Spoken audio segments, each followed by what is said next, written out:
झारग्रामवासी के अमार जोहार आपनादेर सकल के अमार विनम्रो नमस्कार।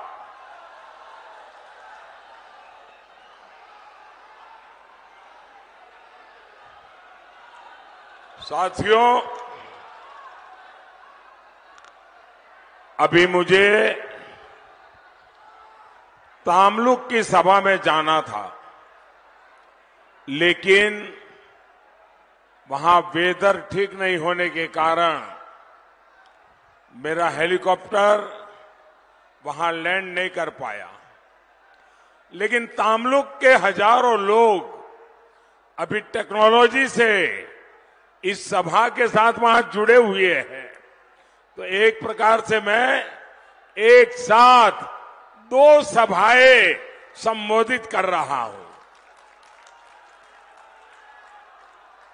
मैं तामलुक के लोगों का क्षमा प्रार्थी हूं, लेकिन मुझे खुशी है इस समय तामलुक के हजारों लोग भी मुझे वहां रैली स्तर पर सुन पा रहे हैं और स्क्रीन पर मुझे देख पा रहे हैं। साथियों, आज 5वें चरण का मतदान लगभग पूरा होने पर है। बंगाल में टीएमसी और पूरे देश में इंडी गठबंधन ये पहले पस्त थे। 5वें चरण में ये परास्त हो चुके हैं और 4 जून को ये समाप्त होते दिखाई देंगे। इंडी गठबंधन के बिखरने का काउंटडाउन शुरू हो चुका है। इतनी बड़ी संख्या में आपका आशीर्वाद ये साफ साफ कह रहा है, फिर एक बार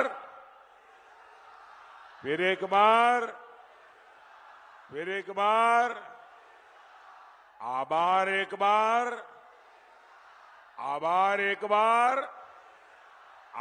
एक बार।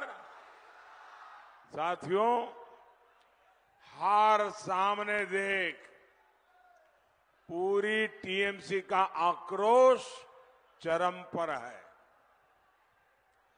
बंगाल के लोग इनको वोट नहीं दे रहे हैं, इसलिए कभी बीजेपी को गाली, कभी बंगाल के लोगों को धमकी।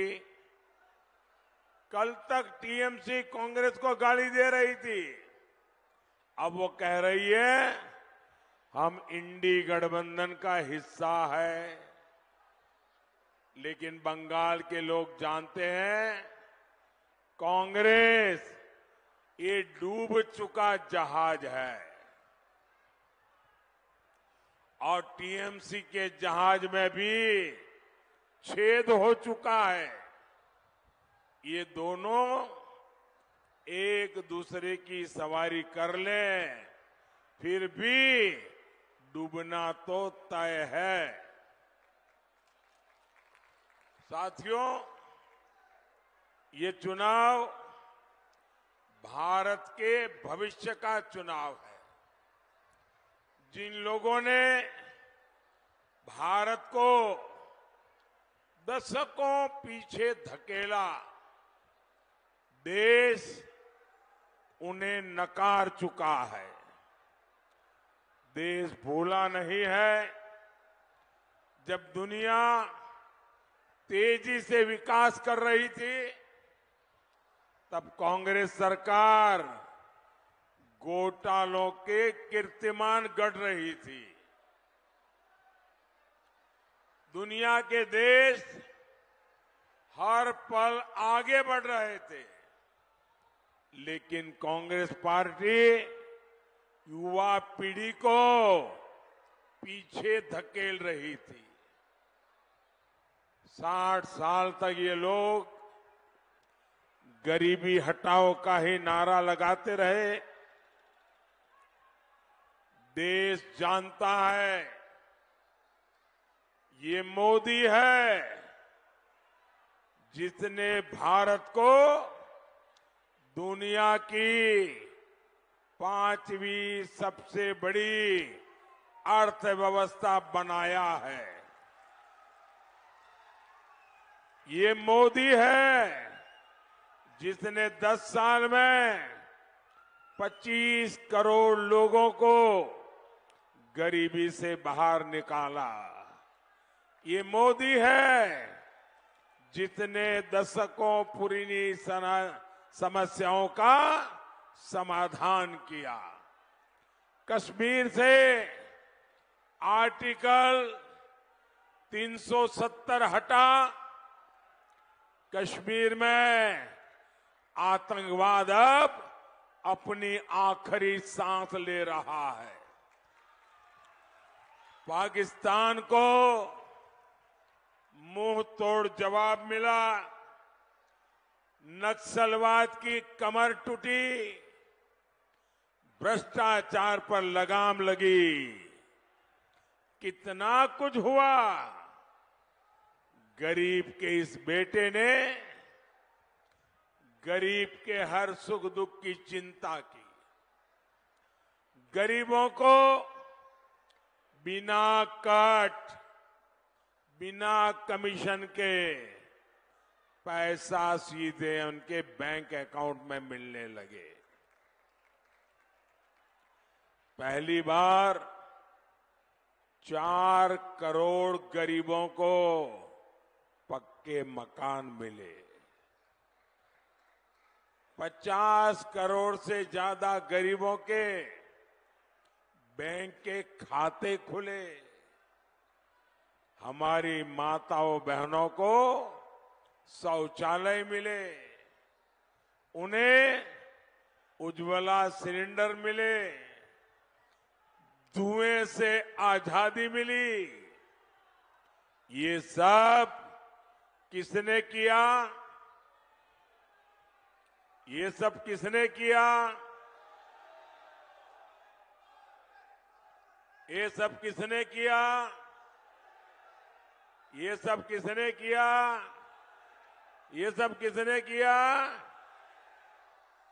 ये सब मोदी तो निमित्त है, ये सब आपके एक वोट ने किया है। ये आपके वोट की ताकत है कि जिसके कारण कभी नहीं हुआ वो आपके सही वोट ने करके दिखाया। इस बार भी आपका वोट विकसित बंगाल बनाने के लिए, विकसित भारत बनाने के लिए।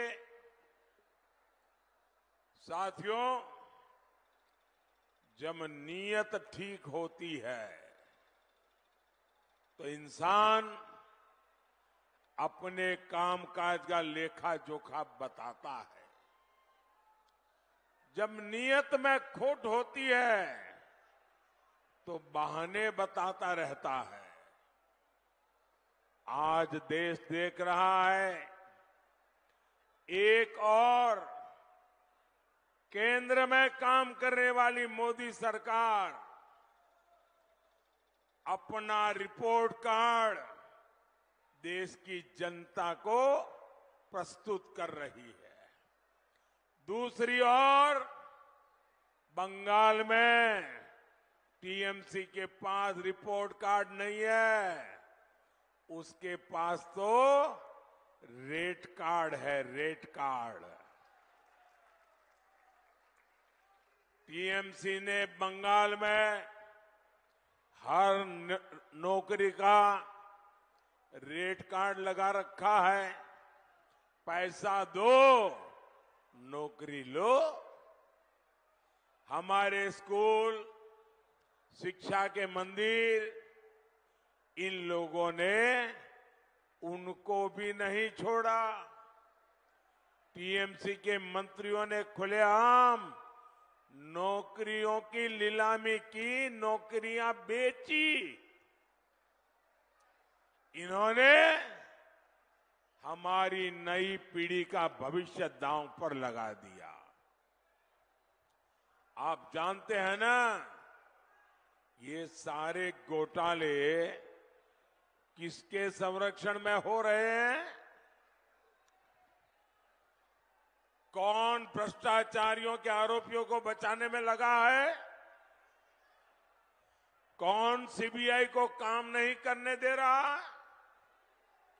साथियों, टीएमसी से बंगाल के लोगों को भी खतरा है।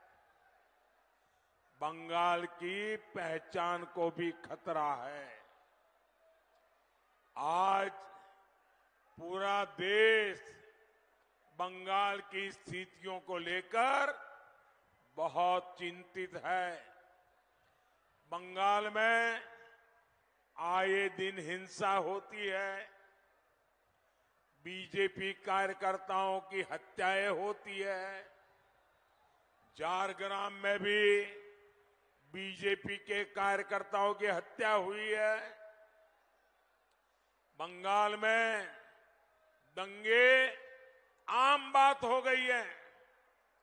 आदिवासी भाई बहनों की पहचान खत्म करने के प्रयास हो रहे हैं, लेकिन टीएमसी को किसकी चिंता है? टीएमसी को अपने वोट बैंक की चिंता है। ये लोग घुसपैठियों को बुला बुलाकर बसा रहे हैं। सीमावर्ती इलाकों में बंगाल के लोगों की आबादी घट रही है। आप मुझे बताइए, घुसपैठिए हमारे देश में आते हैं, एक किसकी जमीन पे कब्जा करते हैं? हमारे दलित, हमारा पिछड़ा, हमारे आदिवासियों की जमीन पर एक कब्जा करते हैं। भाइयों बहनों, टीएमसी कांग्रेस मिलकर घुसपैठियों के कब्जे को कानूनी बनाना चाहती है। कांग्रेस पार्टी कह रही है वो सबकी संपत्ति की जांच कराएगी, फिर आपका पैसा, आपकी जमीन अपने वोट जिहाद वालों को, वोट बैंक वालों को दे देंगे। क्या मैं जरा आपसे पूछना चाहता हूं, क्या आपका अधिकार आप किसी को छीनने देंगे? क्या ये बात आपको स्वीकार है? क्या आप होने देंगे? क्या साथियों, बाबा साहब आंबेडकर धर्म के आधार पर आरक्षण के खिलाफ थे। यही हमारे संविधान की मूल भावना है। लेकिन इंडी गठबंधन वाले पूरे देश में एससी, एसटी, ओबीसी का आरक्षण अपने वोट बैंक को देना चाहते हैं। इन्होंने कर्नाटका में ओबीसी का आरक्षण छीनकर मुसलमानों को दे भी दिया है। मैंने कांग्रेस और इंडी गठबंधन को 23 अप्रैल को चैलेंज किया था। मैंने कहा था कांग्रेस पार्टी लिख करके दे कि वे कभी भी एससी, एसटी, ओबीसी का आरक्षण नहीं छीनेगी और यह आरक्षण मुसलमानों को नहीं देगी। इसके बाद से कांग्रेस और इंडी गठबंधन वालों को सांप सूंघा हुआ है। सांप, उनके मुंह पे ताला लग गया है, उनकी बोलती बंद हो गई है। आज 27 दिन हो गए, कांग्रेस ने कोई जवाब नहीं दिया है। और मुझे पता है कांग्रेस जवाब देने वाली भी नहीं है। आज ही मैंने सोशल मीडिया पर कांग्रेस के शहजादे का एक वीडियो देखा है। ये बात बड़ी गंभीर है। मैं आप सबसे कहता हूं, मेरी इस बात पर गौर कीजिए। मैं मीडिया वालों को खास कहता हूं, जिन मीडिया वालों ने, जिन इकोसिस्टम ने ये गौर संप्रदायवादी लोगों की चमड़ी बचाने का काम किया है, वो भी जरा कान खुल करके सुन लें। ये वीडियो 11-12 साल पुराना है। ये कांग्रेस के शहजादे का वीडियो है। इस वीडियो में कांग्रेस के शहजादे खुलेआम कह रहे हैं कि कांग्रेस पार्टी मुसलमानों को आरक्षण देगी। एक तरफ उस समय के प्रधानमंत्री डॉक्टर मनमोहन सिंह ये बार बार कहते थे कि देश के संसाधनों पर पहला अधिकार मुसलमानों का है, और दूसरी तरफ रिमोट कंट्रोल से सरकार चला रहे शहजादे का ताल ठोक कर ये कहना कि कांग्रेस मुसलमानों को आरक्षण देगी। यही कांग्रेस की सच्चाई है, जिसे कांग्रेस और उसके इकोसिस्टम ने बरसों तक देशवासियों के सामने आने नहीं दिया। पिछले दिनों मैंने बहुत सारे टीवी इंटरव्यू दिए, बहुत सारे मीडिया में इंटरव्यू प्रेस में दिए, और हर टीवी वाला आता था, मुझे पूछता था कि कांग्रेस के मैनिफेस्टो में तो नहीं लिखा है। आज मैं बहुत बड़ा सबूत पेश कर रहा हूं। शहजादा खुद बोल रहे हैं कि वो मुसलमानों को आरक्षण देंगे। यानी इन लोगों में 3 बुराइयां साफ है। एक, ये इंडिया अलायंस वाले, कांग्रेस वाले, उनके साथी पूरी तरह 100% ये कम्युनल है। ये भारत की बिन सांप्रदायिकता के संविधान के गौर विरोधी है। दूसरा, ये गौर जातिवादी है। और तीसरा, ये गौर परिवारवादी है। ये तीनों बुराइयों से भरे हुए हैं लोग।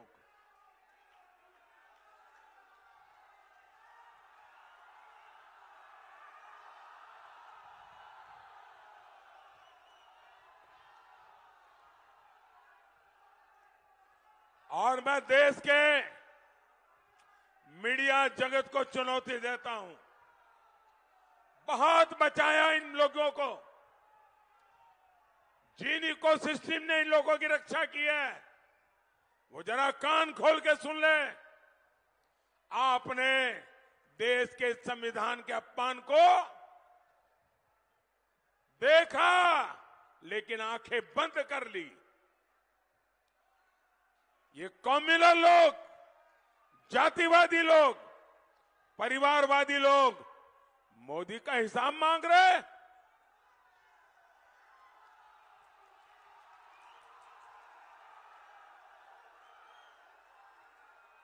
और आजकल मैं हर दिन उनका एक कच्चा चिट्ठा सबूतों के साथ खोल रहा हूं कि कितने घोर कम्युनल है, ये कितने घोर बिन सांप्रदायिकता के विरोधी है।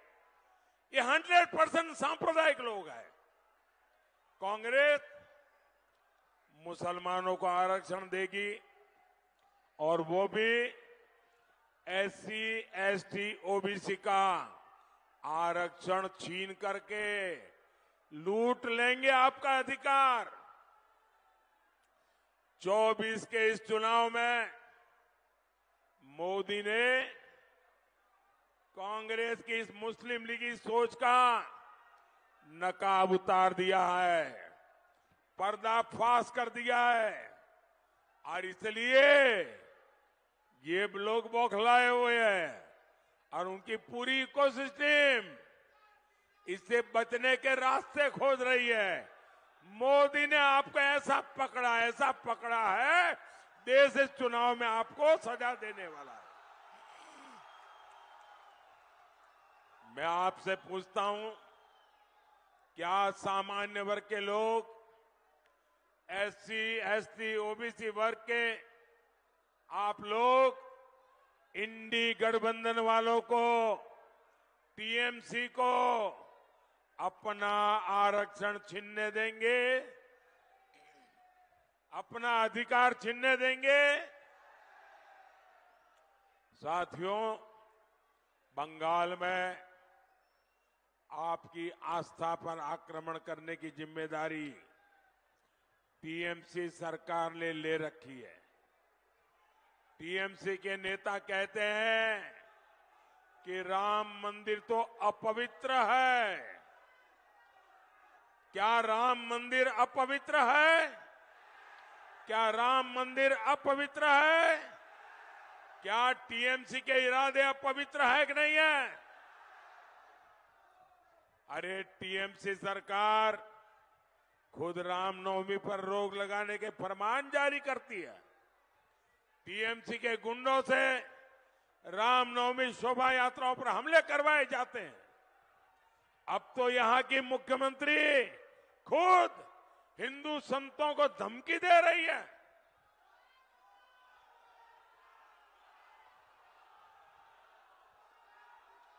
रामकृष्ण मिशन, इस्कॉन, भारत सेवाश्रम संघ, ये हमारे बंगाल की आध्यात्मिक पहचान है।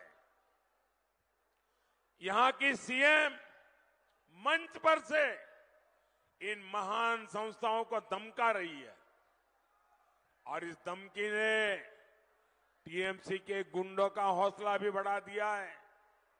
पता चला है कि जलपाईगुड़ी में रामकृष्ण मिशन के आश्रम में कल रात को तोड़फोड़ की गई है। आश्रम में काम करने वाले कर्मचारियों के साथ मारपीट की गई है, उनको धमकी दी गई है। ये बंगाल को अब किस तरह ले जा रही है टीएमसी सरकार?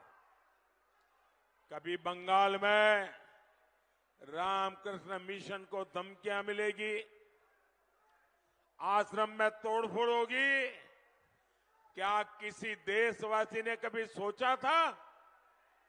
लेकिन अपने वोट बैंक को खुश करने के लिए टीएमसी सरकार हद पार कर रही है। रामकृष्ण मिशन का अपमान, हमारे संतों का यह अपमान बंगाल कभी भी सहन नहीं करेगा।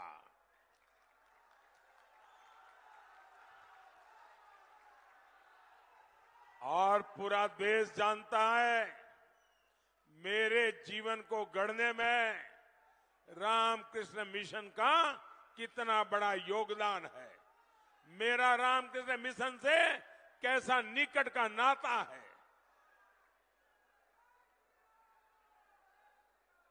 प्रधानमंत्री होने के बाद भी जब भी अवसर मिला, अगर रात्रि को रुकना था तो रामकृष्ण मिशन के सन्यासियों के साथ जाकर के रुकता हूं।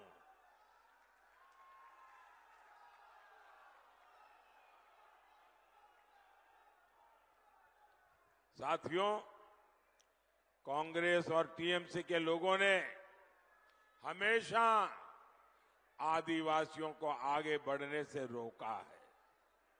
आपको पता है ना, देश में पहली बार एक महिला आदिवासी को राष्ट्रपति किसने बनाया?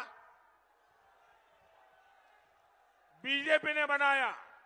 लेकिन आदिवासी महिलाओं को चुनाव हराने के लिए कौन कौन पार्टियां इकट्ठा हुई थी? ये सारे टीएमसी वाले, ये सारे कांग्रेस वाले, ये सारे वाम वाले, इन सब ने देश की आदिवासी बेटी को राष्ट्रपति बनने से रोकने की दिन रात कोशिशें की थी। लेकिन मोदी है, उनके आगे उनकी चलती नहीं है।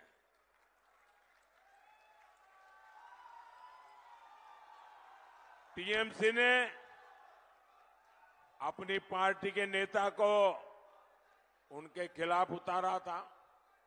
आप मुझे बताइए, जो लोग आदिवासी महिला को राष्ट्रपति नहीं बनने देना चाहते, उन्हें आप लोगों के पास आकर के वोट मांगने का अधिकार है क्या? उन्होंने आपसे विश्वासघात किया है कि नहीं किया है? आपसे अन्याय किया है कि नहीं किया है? तो ऐसे लोगों को घुसने देंगे क्या? साफ कर देंगे ना इस चुनाव में? साथियों, मोदी बंगाल के विकास के लिए काम कर रहा है। 2019 में आपने बीजेपी को मौका दिया, मैंने विकास के लिए पूरी ताकत लगा दी। हमने झारग्राम में नया मेडिकल कॉलेज खोला, हमने बंगाल की रेल कनेक्टिविटी को बेहतर बनाने के लिए काम किया, हमने यहां झारग्राम चाकुलिया की तीसरी लाइन का निर्माण किया, रेलवे स्टेशनों को आधुनिक बनाया, हमारा झारग्राम स्टेशन भी अमृत स्टेशन बन रहा है। लेकिन साथियों, जहां कानून व्यवस्था तबाह होती है, वहां निवेश पर भी असर पड़ता है और उद्योगों का विकास भी नहीं होता है। हमारा मेदिनीपुर और तामलुक उद्योग की संभावनाओं से भरा हुआ है। वहां पेट्रोकेमिकल इंडस्ट्री की अपनी पहचान रही है। लेकिन इतने साल से टीएमसी बंगाल में काबिज है। टीएमसी सरकार ने यहाँ के उद्योगों को आगे नहीं बढ़ने दिया। और सिर्फ तामलुक की ही बात नहीं है, ये पूरे बंगाल का दुर्भाग्य है। साथियों, आपका एक वोट टीएमसी के पूरे सिंडिकेट पर भारी पड़ेगा। इस बार पार्टी ने तामलुक से जस्टिस अभिजीत गंगोपाध्याय जी और कांथी से सोमेंदु अधिकारी जी को जिम्मेदारी दी है। आप झारग्राम से मेरे साथी डॉक्टर प्रणव टुडू को भी भारी वोटों से जिताए। तामलुक में और झारग्राम में आपका दिया हुआ हर वोट सीधा मोदी के खाते में जमा होगा।